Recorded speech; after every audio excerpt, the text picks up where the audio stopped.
Halo, selamat pagi anak-anak ibu sekalian.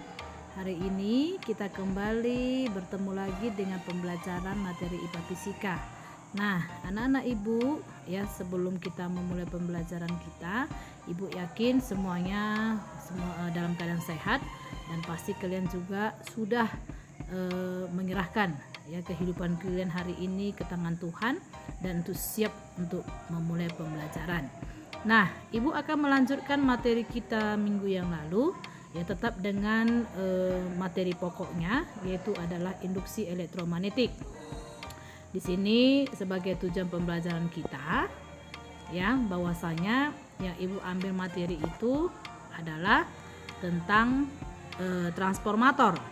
Nah, ibu akan lanjutkan bahwasanya induksi elektromagnetik itu memiliki standar kompetensi, yaitu memahami ya konsep kemagnetan dan penerapannya dalam kehidupan sehari-hari, dan kompetensi dasarnya itu menerapkan induksi elektromagnetik untuk menjelaskan prinsip kerja beberapa alat yang memanfaatkan prinsip induksi magnetik.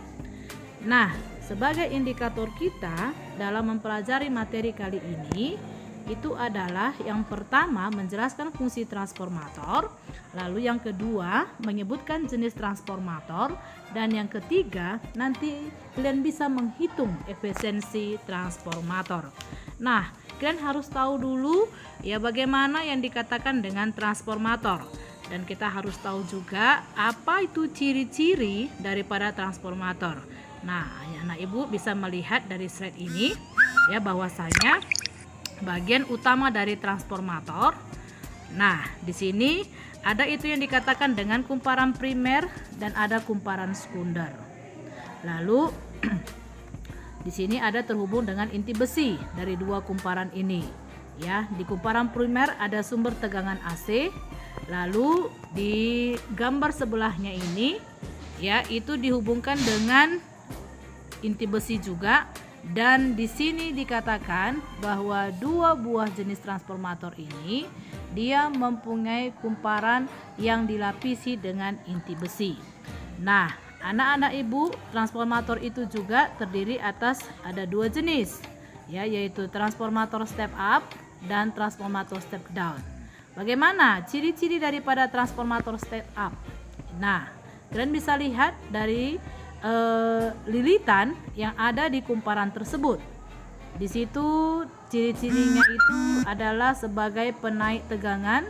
Di sini kalian bisa perhatikan bahwasanya lilitan di kumparan primer yang dilambangkan dengan MP itu lebih sedikit daripada lilitan yang ada di kumparan sekunder yang kita lambangkan dengan NS. Jadi ciri-ciri daripada transformator step up itu adalah NS, N itu adalah jumlah lilitan ya pada penghantar.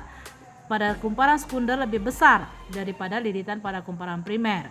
Lalu tegangannya juga lebih besar tegangan sekunder daripada tegangan primer, sedangkan arus yang mengalir pada kumparan sekunder lebih kecil daripada arus yang mengalir pada kumparan primer. Jadi transformator step up itu fungsinya adalah untuk menaikkan tegangan. Ya. Lalu yang kedua, lihat gambar yang di sebelahnya. Transformator step up, step down. Itu adalah transformator yang fungsinya untuk menurunkan tegangan. Nah, ciri-ciri daripada transformator step down itu adalah kebalikan dari ciri-ciri transformator step up. Kalian bisa perhatikan bahwa jumlah lilitan yang ada pada kumparan sekunder lebih sedikit ya daripada jumlah yang ada daripada kumparan primer. Jadi NS lebih kecil daripada NP, VS lebih kecil daripada VP, sementara IS-nya lebih besar daripada IP. Ya, itu ciri-ciri daripada kedua jenis transformator.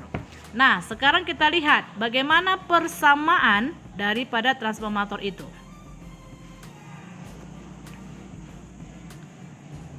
Anak-anak ibu bisa perhatikan ya bahwasanya pada transformator jumlah lilitan transformator itu sebanding dengan tegangannya. Ibu ulangi ya, untuk persamaan transformator jumlah lilitan transformator itu sebanding dengan tegangannya. Nah, di sini kamu perhatikan ya persamaan matematisnya, yaitu NP per NS sama dengan VP per VS. NP itu adalah jumlah liritan primer, dan NS itu adalah jumlah liritan sekunder, dan VP itu adalah tegangan primer, dan VS itu adalah tegangan sekunder. Yang dikatakan dengan transformator ideal itu apabila energi yang masuk pada transformator itu sama dengan energi yang keluar dari transformator. Nah, energi itu dilambangkan dengan W. Jadi WP ya, itu adalah energi yang masuk sama dengan WS adalah energi pada sekunder. Energi yang keluar. Jadi rumus ingat energi yaitu semester ganjil bahwasanya rumus ataupun persamaan energi itu adalah V kali I kali T. Ya, tegangan primer kali I arus primer kali waktu itu sama dengan VS tegangan pada sekunder kali arus sekunder kali dengan waktu. Ya, inilah dia dikatakan dengan persamaan transformator. Lalu berikutnya kita perhatikan ya. Bagaimana bentuk daripada liritan pada kumparan tersebut? Ya, nah itu ada lagi bahwasanya hubungan antara tegangan dengan arus VP per VS sama dengan IS per IP. Apa itu IS? IS itu adalah kuat arus pada sekunder, IP adalah kuat arus pada primer. Nah, begini dia, ya, ciri-ciri daripada tegangan primer ataupun tegangan sekunder. Nah, tegangan primer sering juga disebut dengan sebagai tegangan masukan atau disebut juga sebagai tegangan input atau juga dikatakan dia sebagai dicatu. Dicatu itu artinya dihubungkan pada sumber tegangan. Kalau dia sekunder itu sering juga disebut dengan tegangan keluar atau juga sering disebut dengan output atau juga disebut dengan hasil. Hasilnya itu maksudnya adalah bahwasanya dihubungkan pada lampu. Ya, itu kata lain daripada untuk primer dan untuk sekunder. Sebagai contoh soal kita perhatikan.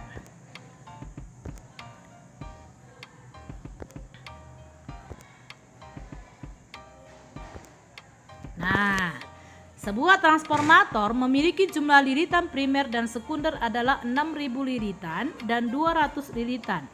Jika kumparan primer transformator diberi tegangan 240 volt, maka tegangan dihasilkan transformator adalah, kita harus tahu dulu ya apa yang diketahui dari soal tersebut.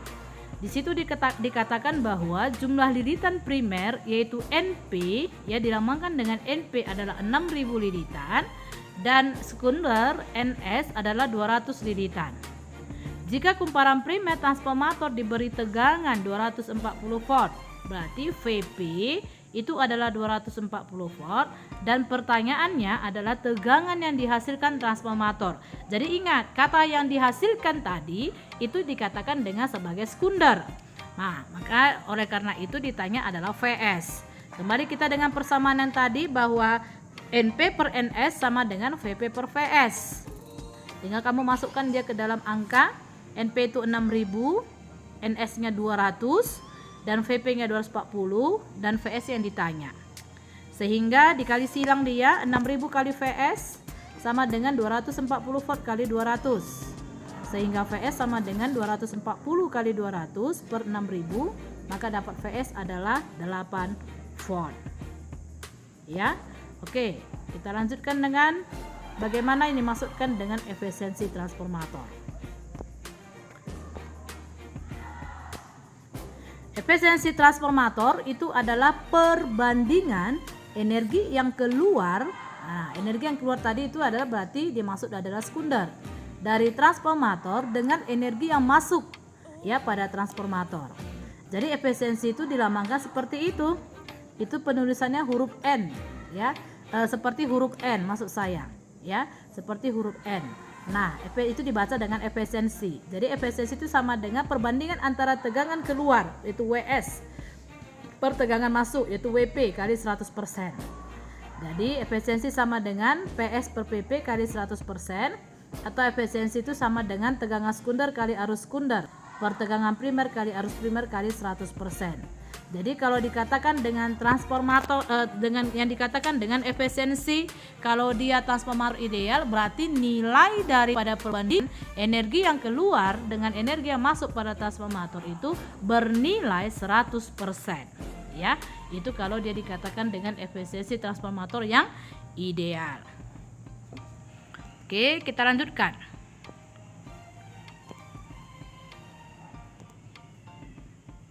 Nah, bagaimana penggunaan transformator pada transmisi energi listrik jarak jauh?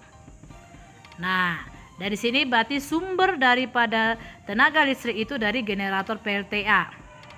Ya, 30 megawatt dengan tegangan 10.000 volt, lalu dinaikkan tegangan menuju ke kabel-kabel listrik yang ada di jalan-jalan raya, ya, ataupun di daerah-daerah pegunungan, ya. Step up katanya, berarti dinaikkan tegangannya sebesar 150 kV. Ya, berarti 150 kV itu adalah 150.000 volt, ya. Nah, dari 10.000 volt menjadi 150 kV. Nah, lalu dialirkan ke ke perusahaan-perusahaan atau ke sekolah-sekolah, ya, diturunkan lagi. Nah, dengan menjadi 20 kV, dari 150 kV menjadi 20 kV. Berarti pada saat energi listrik ini, ya, maka mengalami penurunan tegangan, ya, dari 150 kV ke 20 kV, yaitu dialirkan ke perusahaan-perusahaan yang tinggi ataupun ke instansi-instansi yang mempunyai gedung-gedung tinggi. Nah, lalu dari situ dia diturunkan lagi ataupun dialirkan lagi dengan arus tegangan yang turun dengan nilai 220 volt. Jadi umumnya kalau di rumah-rumah kita, ya, dia mempunyai tegangan listrik itu adalah sebesar 220 volt. Begitulah penggunaan transformator pada transmisi energi listrik jarak jauh, ya, yang dari awalnya tadi 10.000 volt menjadi naik 150 kV dan diturunkan kembali sampai ke rumah-rumah kita sampai menjadi 220 volt. Nah, maksudnya apa? Ya, dari gambar itu. Jadi bila pada PLTA gambar tadi menghasilkan daya 30 megawatt, ya, dan tegangan yang keluar dari generator itu adalah 10.000 volt. Akan ditransmisikan jika hambatan kawat untuk transmisi 10 ohm. Ya, dengan kata lain bahwa kalau dia dengan arus yang besar, maka bisa kita tentukan kuat arus transmisinya, yaitu I sama dengan P per V. Jadi dayanya tadi adalah 30 juta watt. Ya. 30 juta watt. 30 juta watt per 10.000 volt. Ya. Itu dengan kuat arus yang besar tadi, maka dapat arusnya itu adalah 3.000 ampere.